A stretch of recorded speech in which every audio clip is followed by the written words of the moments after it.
Hello, beautiful people, and welcome to the Summer Solstice Stargazing webinar, where I'm going to go through a little bit about the actual chart for the summer solstice. So let's have a look at it now. So here we go. This is the chart for the moment of the summer solstice 2024. Now, obviously, it was in the evening.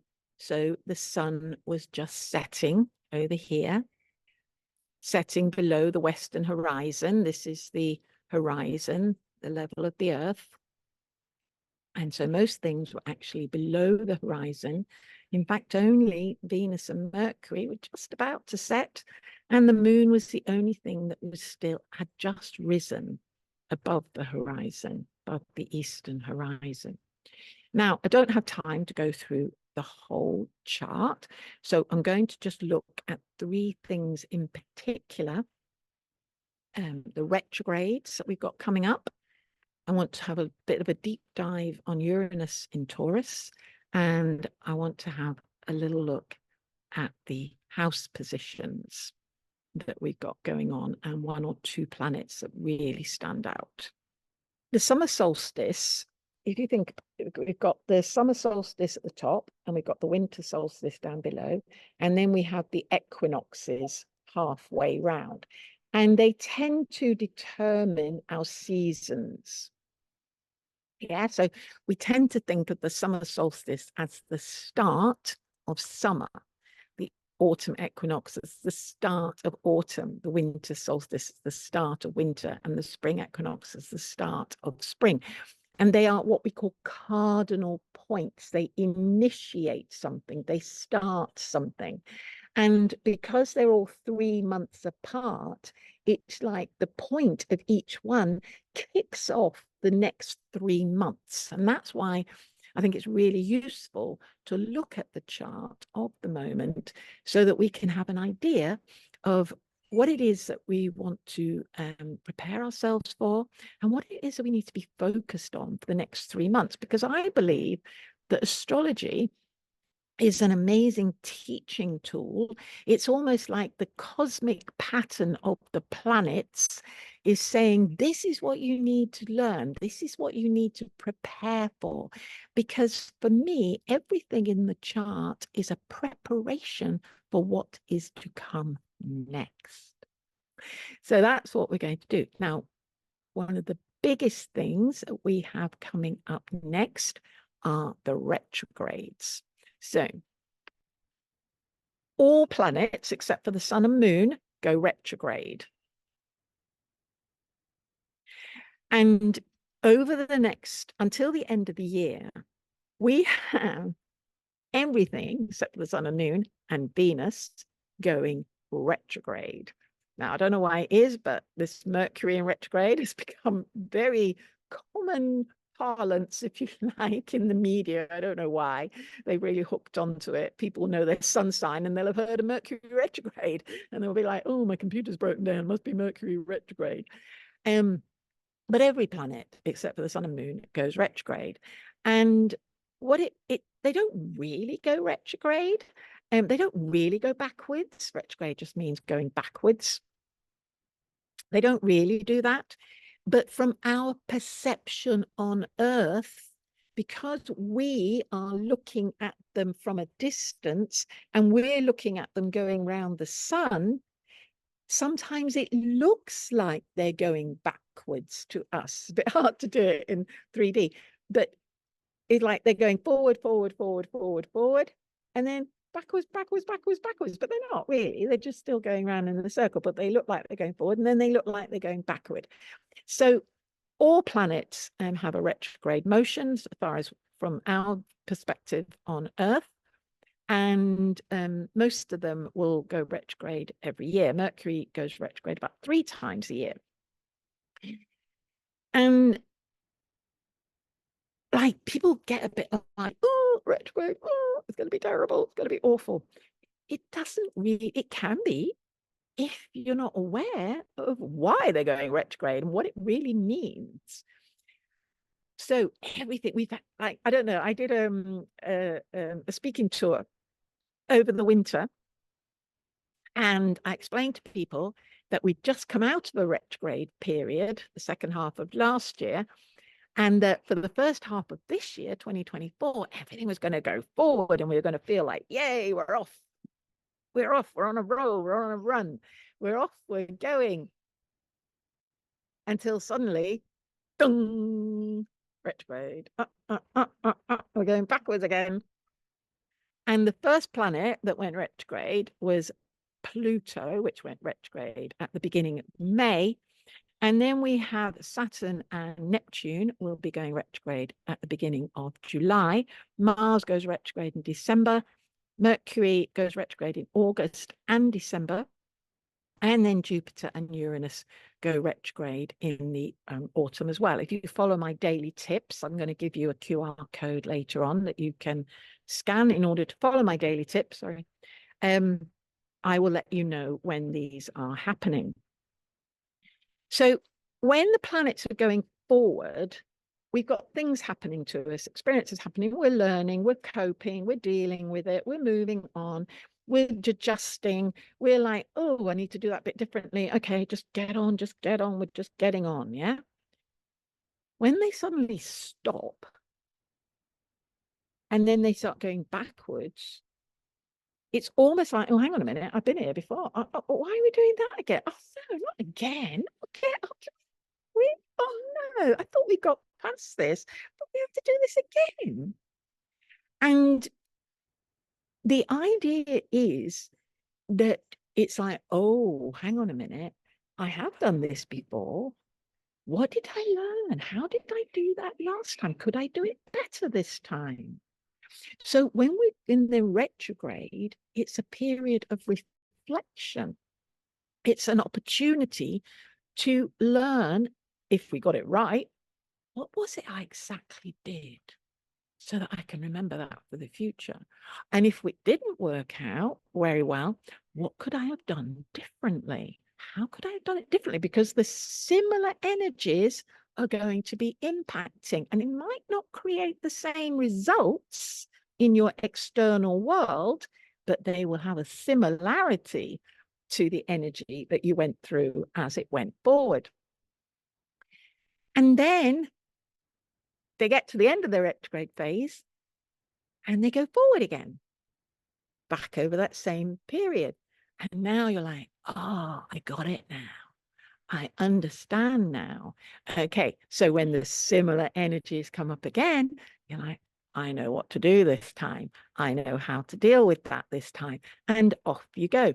Now, sometimes some of the outer planets, Pluto did it a few years ago, it can go forward, backwards, forwards, backwards, forwards, backwards, and then forwards again. It can do it 7 times. It is rare, but it can.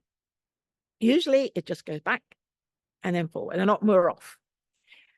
So bear in mind that by beginning of July, we will have already 3 planets going retrograde. And actually there's a little window in October, 4 days, when we have all the slow moving planets. That's Jupiter, Saturn, Uranus, Neptune, and Pluto, all of them going retrograde at the same time. So take a deep breath and understand that for the second half of this year, you're going to be processing what went on in the first half of the year. What did you truly learn? How can you take that on board to carry forward? And I think this year and next year, because we're going to get this whole retrograde phase happening again next year. In fact, next year is a really crazy year, because all the outer planets are going to change sign.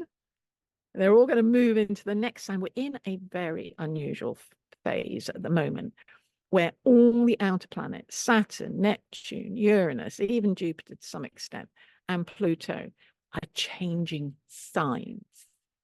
Now, you might think, yeah, well, so what? But Saturn takes 2.5 years in each sign.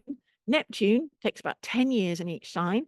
Uranus takes about 7 years in each sign, and Pluto can take up to 20 years in each sign. So the fact they're all changing at the same time is it feels a bit coincidental, like a bit like, what's happening? We're shifting. In fact, if you saw my 2024 talk, you'll know that we're shifting from very much water and earth elements into fire and air. Pluto's already gone. It's already gone into air. So at the moment, everything else is still in the water and the earth.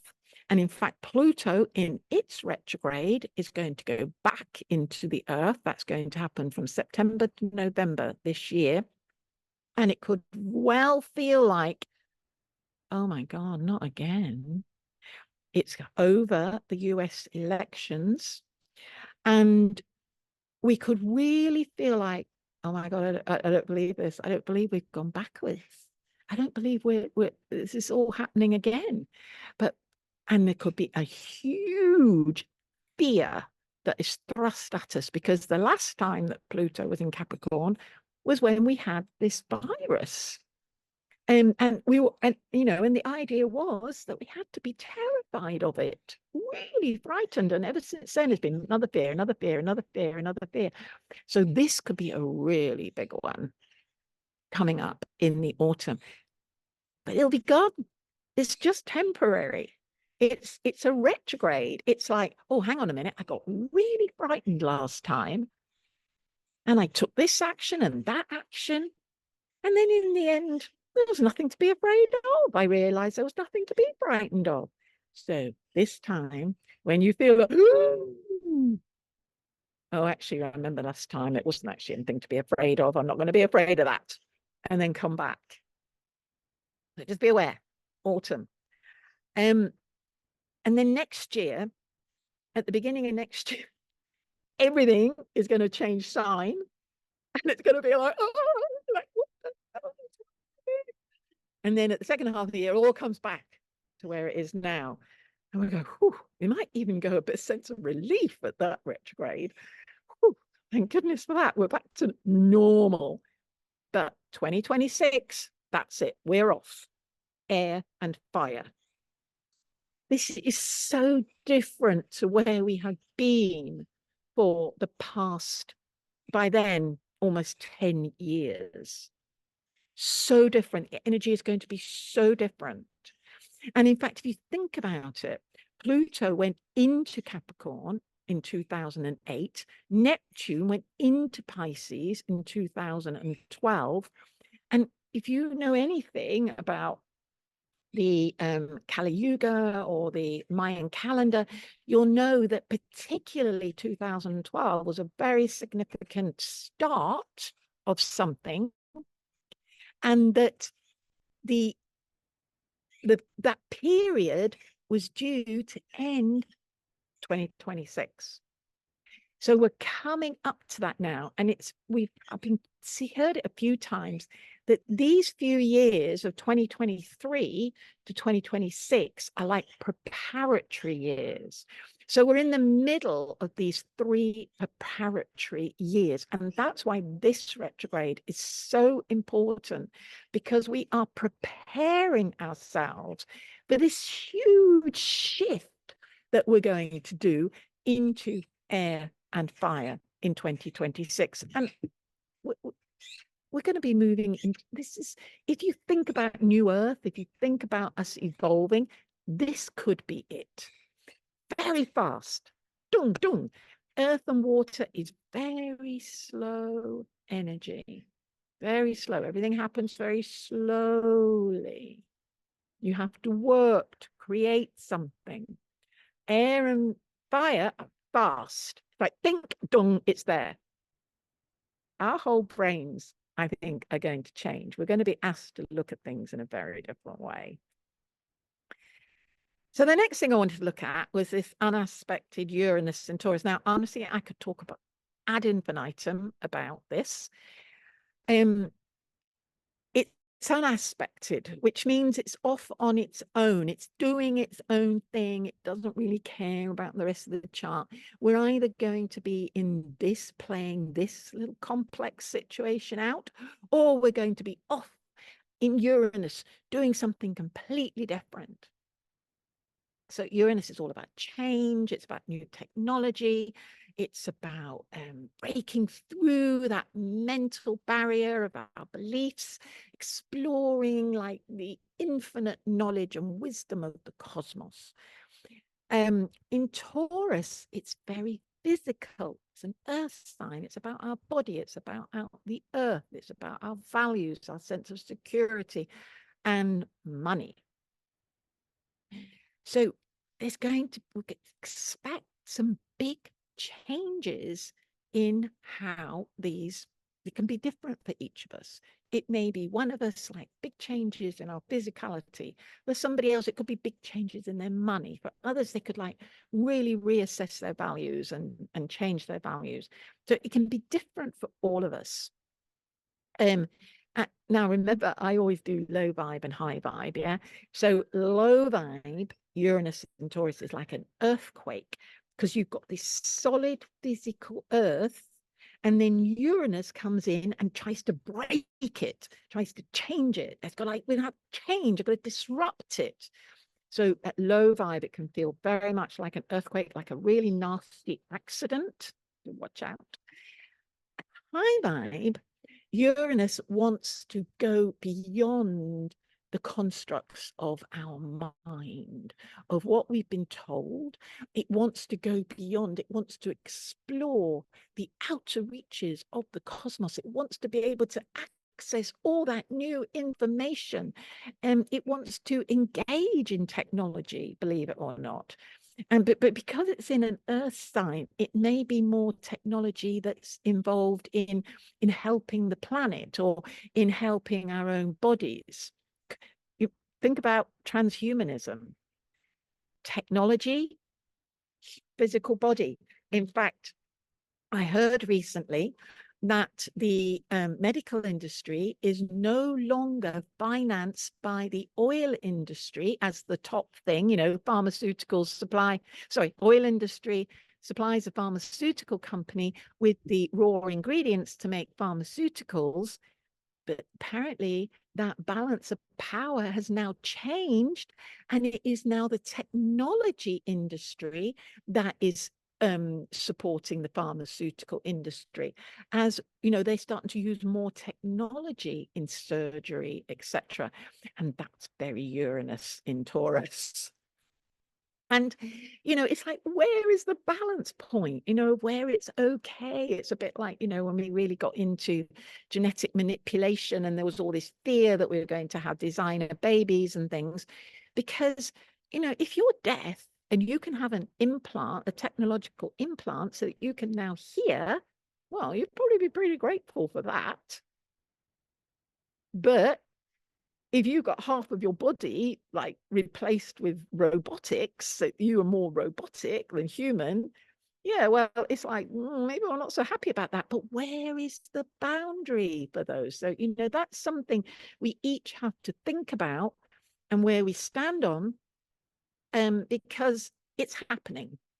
But it's like, how far do we want it to go? And that's one thing that us humans are not great at, is seeing ahead at where a decision we make now could roll out. And we need to do more of that. We need to look at, if I make this decision now, if I choose to just eat McDonald's all the time, what is the outcome likely to be? We're very good at it, but we don't do it very much. So I think Uranus and Taurus is very much like making these decisions, especially to do with our physicality and our money, etc. What is that? How is that going to roll out? And it's like also Uranus is coming up to the end of Taurus, and it's not the only one. Neptune is within 5 degrees at the end of Pisces. And we recently got Pluto dropping back into Capricorn right at the end. And when planets are in the end of signs, they can make a lot of noise. They can be like, I didn't get to express everything I wanted to express in that sign. So now I've got to do this. I've got to express it all very rapidly. And I think that's why it feels so chaotic at the moment. And Uranus and Taurus could feel particularly chaotic, especially at a material level. You know, it's like your whole life could be falling apart physically, materially, chaos. If you've ever done 5 rhythms dancing, you go through a series of 5 rhythms and you start sort of fairly slow and then it speeds up and then you get to chaos. And the idea is that you literally shake your body and throw it about in totally random, it's like there's no order, there's no pattern, you're not keeping in time to the music, nothing. You are literally in a state of chaos. And you do that until like you're just like, oh, I gotta go drop dead in a minute. And then suddenly the music changes and you're in what's called lyrical. And you just go. And everything sort of settles down. But you feel so good. You feel really good. Because it's like you've just shaken out all the stress, all the tension, everything that didn't make sense. Just, I don't understand. You'd lost control. You deliberately lost control so that everything can just go like that and then settle back down into order. And that is exactly the phase that we are in now. It's 2023 to 2026. It's like we're in this intense period of chaos, absolute chaos. I mean, there is no normal anymore. We've forgotten what it was anyway, but there isn't one. We're in this period of like, this is like, can you imagine, just like they're just going to get really, and then suddenly it's just going to go woof. Okay, we've landed in a new reality. We have landed in the air and fire, and now everything has changed. The world looks different. We're in a new place and we are off. So allow yourself to go through that chaos. Don't try and hold on to control. You can't. And the thing about Uranus and Taurus is that if you try and hold on to control, it will break you, because that's what Uranus does at low vibe. It gets the earth and it breaks it. You know, the tension rises and rises and rises and rises and rises as those tectonic plates come together and and then suddenly it's like it's broken. So try not to hold on to control and allow the chaos. If you're really, really interested in astrology and you can see what an amazing tool it is to help prepare us for what is to come and to explain what's going on, then you might like to actually learn the language of astrology and the art of astrology for yourself. And now, most astrology courses last for years, but I condensed everything that I personally use into a 10-session astrology course.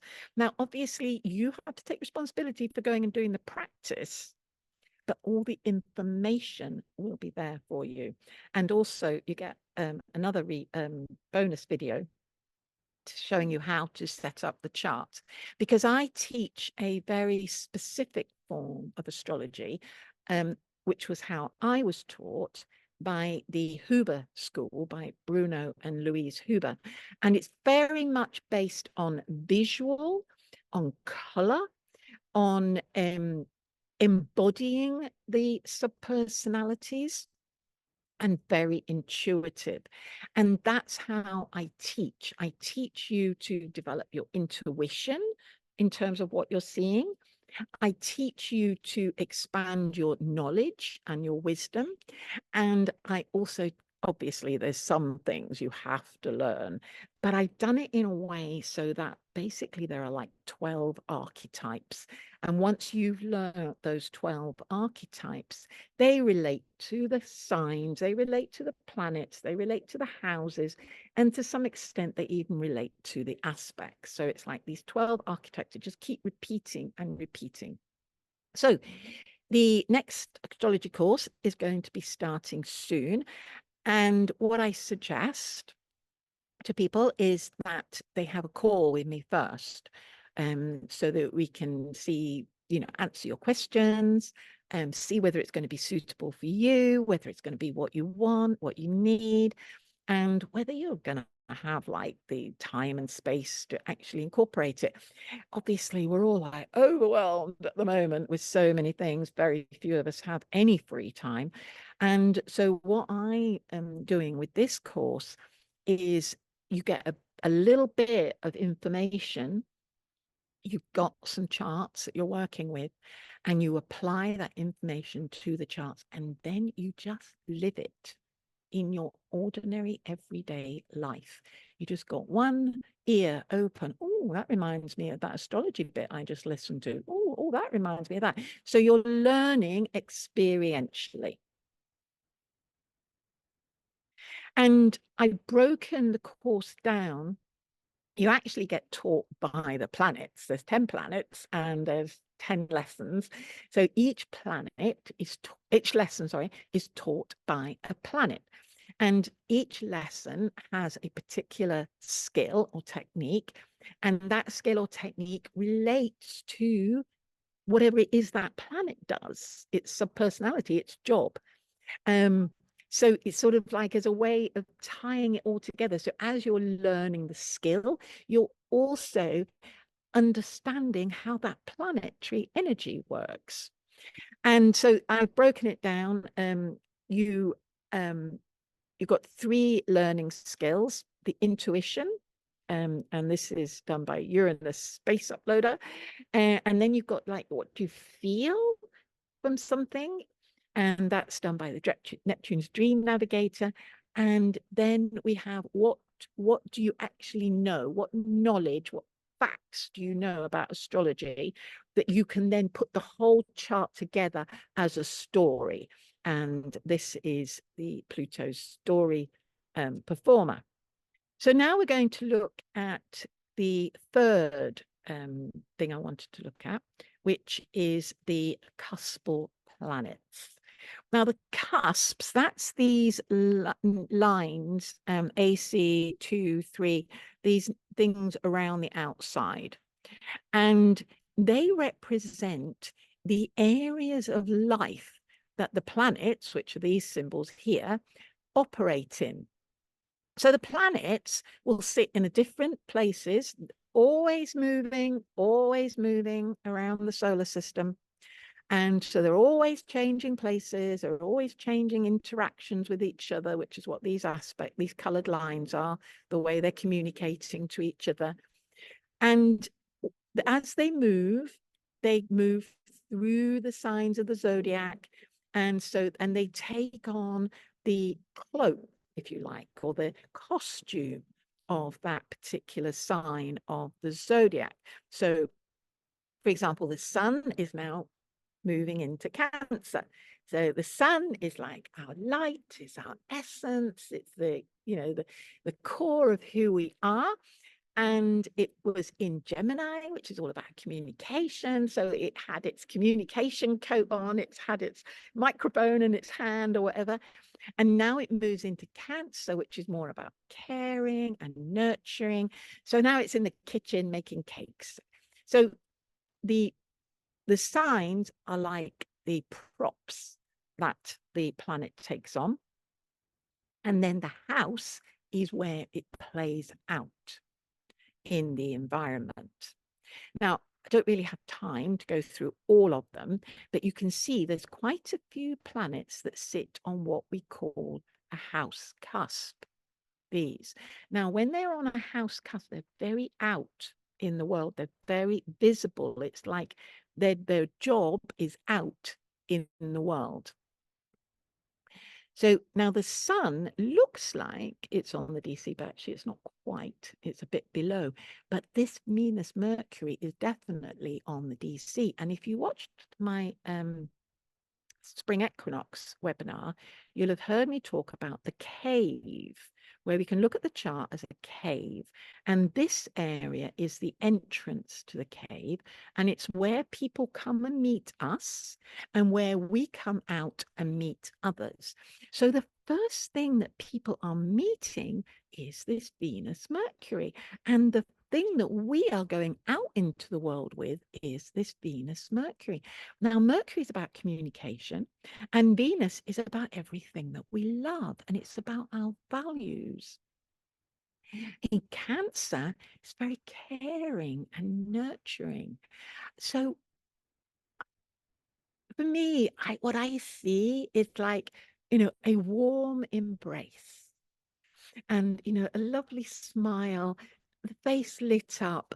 And this is what we want to be presenting to the world.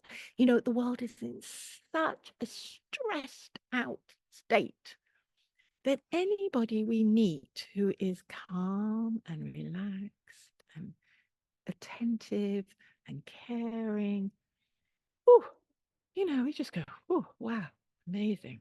Somebody who's not stressed. So this is what we want to be practicing to put out into the world. And obviously, if we're putting it out, then we're receiving it as well. What we put out comes back to us. So I think this is a really important one. The moon on the 12th house cusp. So the moon's about our emotional body.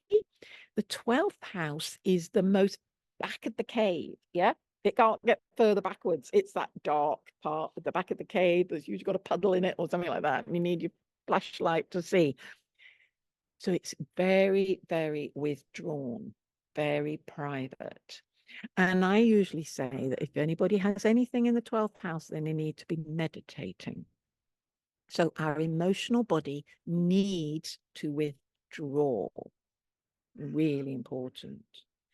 But it's in Sagittarius. That's a fire sign. That's like, I want to go out and conquer the world. I want to go and explore. I want to break boundaries. But we're having it at an inner level.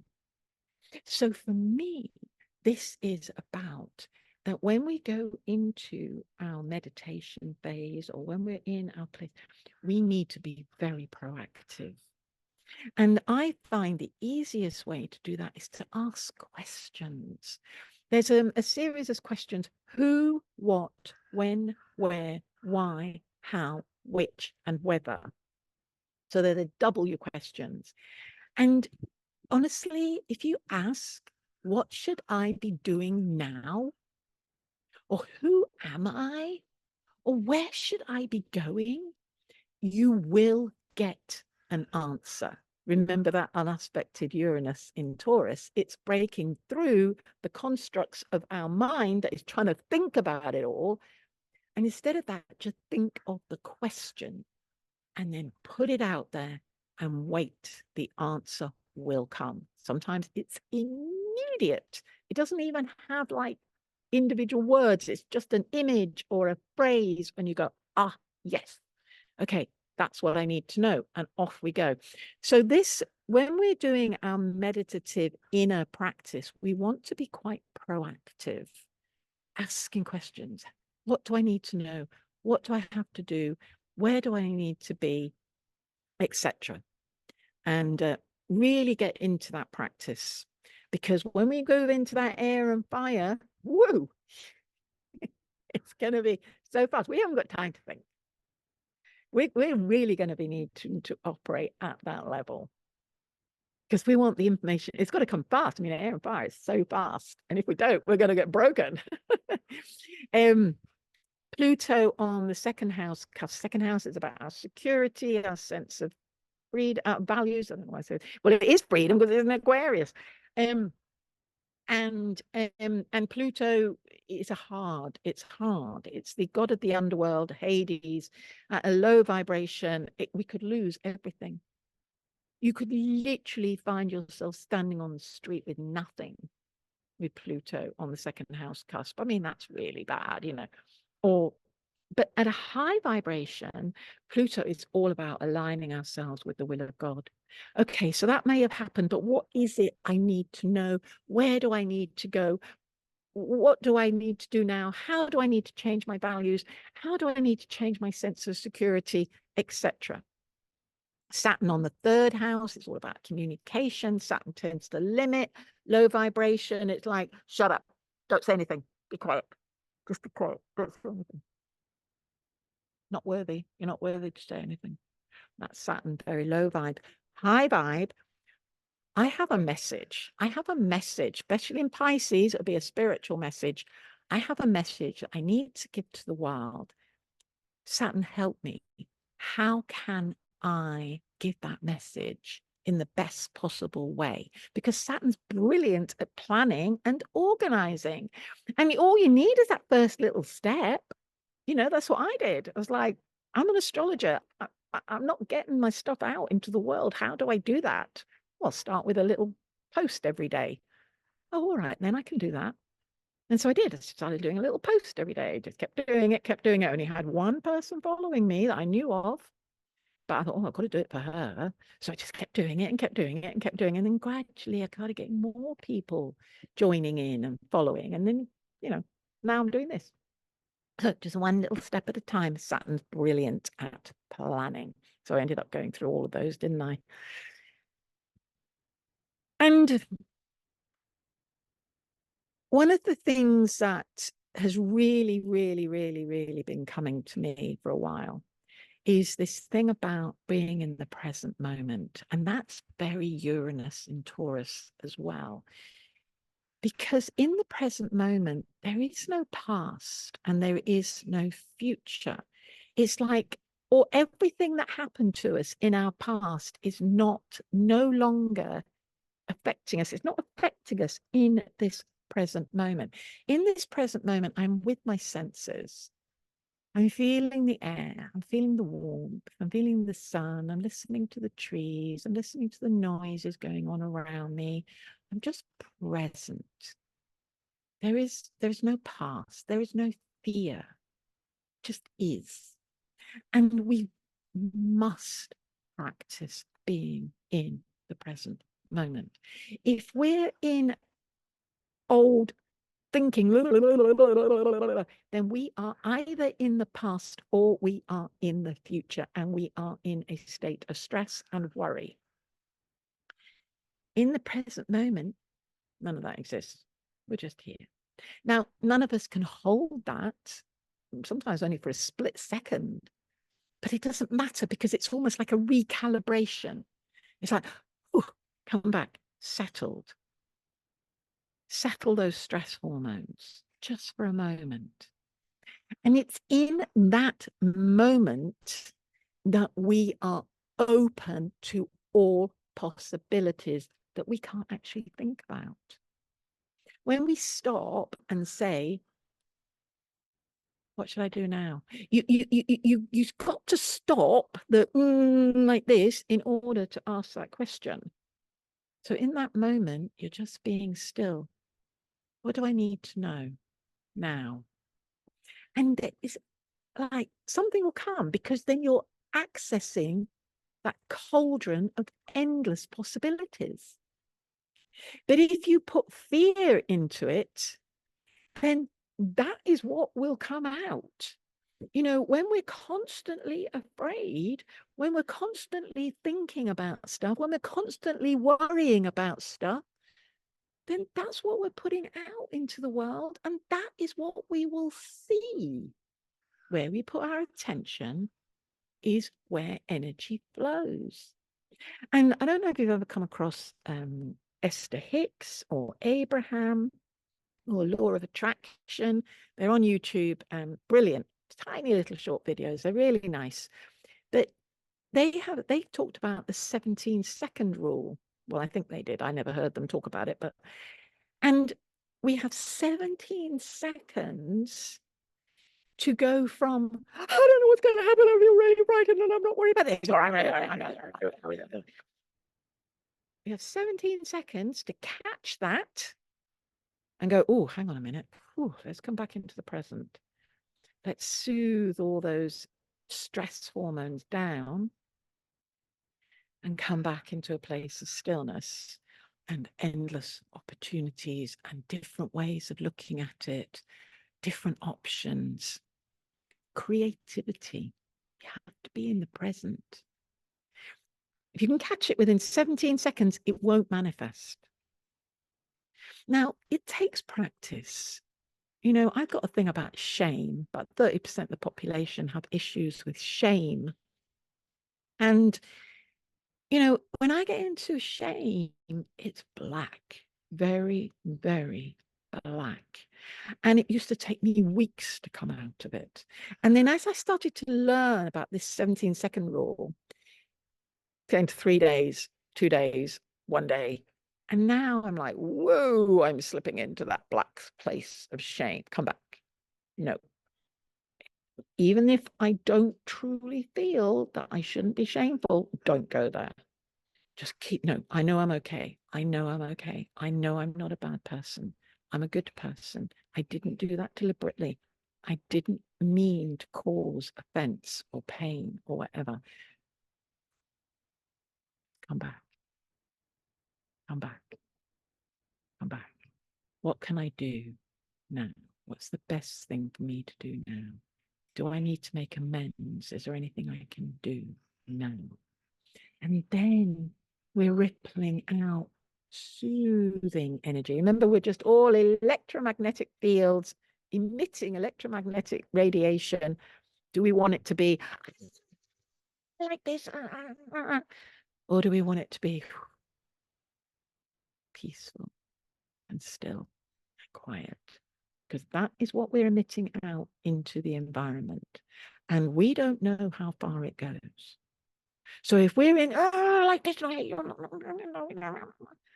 we don't know. That's impacting everybody around us. When we, I don't know, it's something to try. If you ever get somebody come at you and they're like really like this, and your first thought is to be very reactive like this, or like, fearful, I don't like this. Instead, take a deep breath and calm yourself right down. Stop thinking about yourself and look at the other person. See how stressed they are.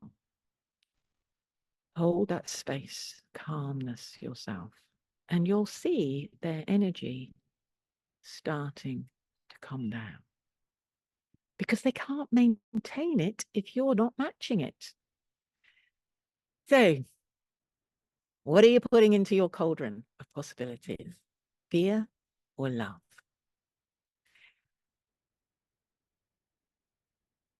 And as a special thank you for joining me on this webinar, you are invited to the Starlight Lounge, completely free.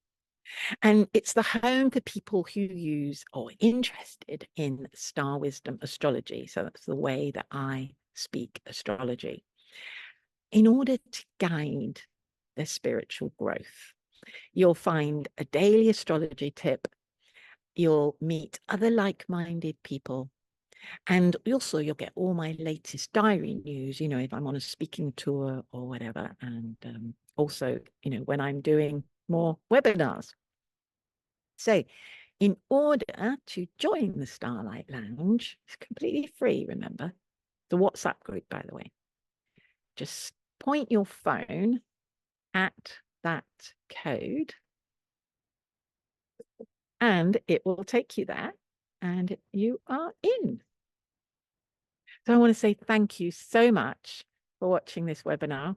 Do subscribe to my YouTube channel so you don't miss anything in the future. I do lots of podcasts with very interesting people, and I'll be doing these webinars every 6 weeks. So on the solstices and the equinoxes, and on what's called the cross-quarter days that sit between those.